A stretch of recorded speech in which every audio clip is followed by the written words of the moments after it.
I want to take it a step further, though, because Dolan did. So he joined the Michael Kay show to discuss what went down with Oakley, and he had some strong personal attacks on the former Knick. We've said it before. We said at one time that, he's his own worst problem. He has a problem. People need to, sort of understand that. He has a problem with anger. He's both physically and verbally abusive. He may have a problem with alcohol. We don't know, right? But those behaviors, being physically and verbally abusive, are, those are personality problems. I find it funny that he says he has a problem and then he has to look down at his list to see what those problems are. So Dolan said MSG staff reported Oakley appeared to be impaired. Stephen A., talk to me. Well, Oakley categorically denies that. When I spoke to him 1:30 that morning, he certainly didn't seem that way, but that was hours removed from the incident. It was after he spent a few hours in the police precinct, so we don't know. I don't know definitively, and I'm not in a position to say that. The New York Knicks say he categorically denies it. What is undoubtedly so is that the New York Knicks could have handled this a hell of a lot better.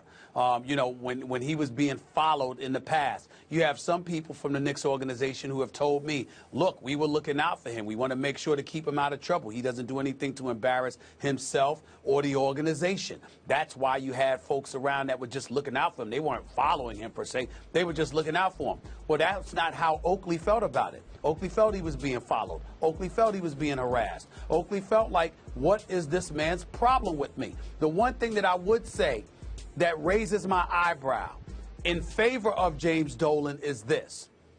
Charles Oakley is a rough rider. We all know that. We all know about his temperament. We all know he ain't backing down from anybody, et cetera, et cetera. And he calls it like it is, or how he sees it, and he's very candid and unapologetic about it, and that is that.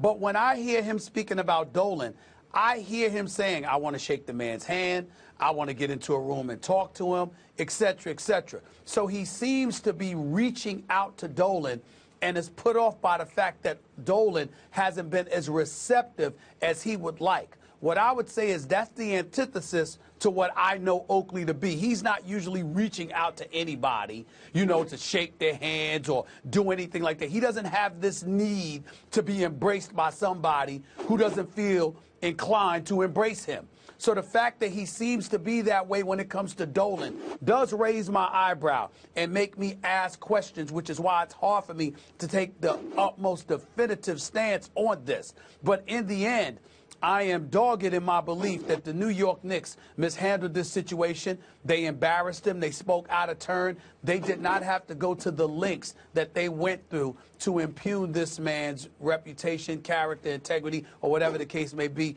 even more so than it already had been. They did not have to do that, and it was unfortunate that they chose to, which is why I agree with Spike Lee when he's so upset with them about it.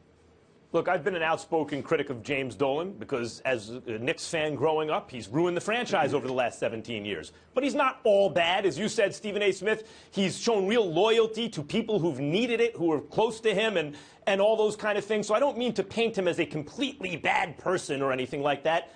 As most people do, he has redeeming qualities. That said, he has zero self-awareness.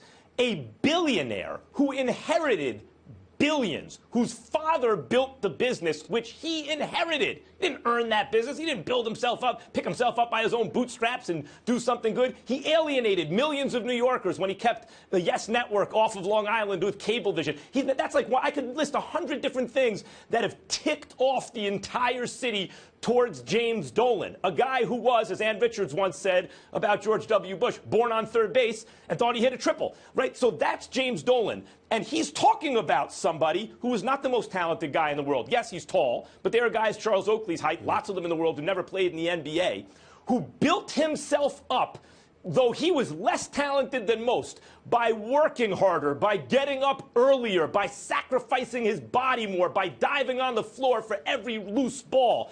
And there's James Dolan, who's alienated the entire town, who inherited everything he's got, talking about a guy who's earned everything he's got, who did it with blood, sweat, and Max. tears, and saying that guy has a personality problem. I'm not saying it's necessarily untrue, though I don't know it to be true, but it's tone deaf in terms of self-awareness. Dolan seems completely unself-aware. Hey, Max, I got something that's going to trump everything for you. Everything that you just said. You think you're sitting down now. You might fall out your chair with what I'm about to tell you. Did you see the Knicks video? I think it was yesterday. I think it was yesterday. They show a video of the era of the Knicks. You know, the great era, the great moments, et cetera, et cetera. They got to the 2K era. Do you know that they showed Jeremy Lin, but there were no footage of Melo? None. None. But they had Melo, Linsanity, Stephen A. But you got Linsanity. Yeah, so Linsanity, yeah. who showed up for about a week, usurps Carmelo Anthony, who's averaging 25 a game, who's been there with you for years, okay? Who, by the way, just a few years ago when Mike Woodson was the coach, took you to an Atlantic Division crown and an Eastern Conference semifinal berth for the first time in 13 years, okay? Which, by the way, is the only playoff series the New York Knicks have won since Dolan has taken over. Melo. But you show Linsanity. What are you doing, Stephen A? You're riling me up now. It's unbelievable. It's You're unbelievable. riling me up But that's what now. happened. But that's what happened. That's what he did. It's beyond obnoxious. The fans know what the organization's doing, what a corporation's doing when they're trying to crush somebody, when they want to send someone out of town or they want to send a message. It's beyond outrageous, and Dolan should know. If, in fact, Oakley has reached out because he wants to shake the man's hand, that has nothing to do with the character of the man or his accomplishments. It's simply because he's the owner of the team. He inherited it all. He didn't earn it. He didn't get it for himself. He was given it to him by his father. And so Oakley has to deal with that reality. Everyone has to deal with that reality, that he's the boss because he inherited the business. But he should not be under any delusion that people want to get in a room and shake his hand and look at him eye to eye because of some strength of his character or some great things that he's done. Simply, he inherited the team, so they got to deal with him. The Linsanity thing, though, Stephen A., I saw that. It was so flagrant. And props to Melo. I don't know how he continues to stay above it and be the better man. But we will leave it there.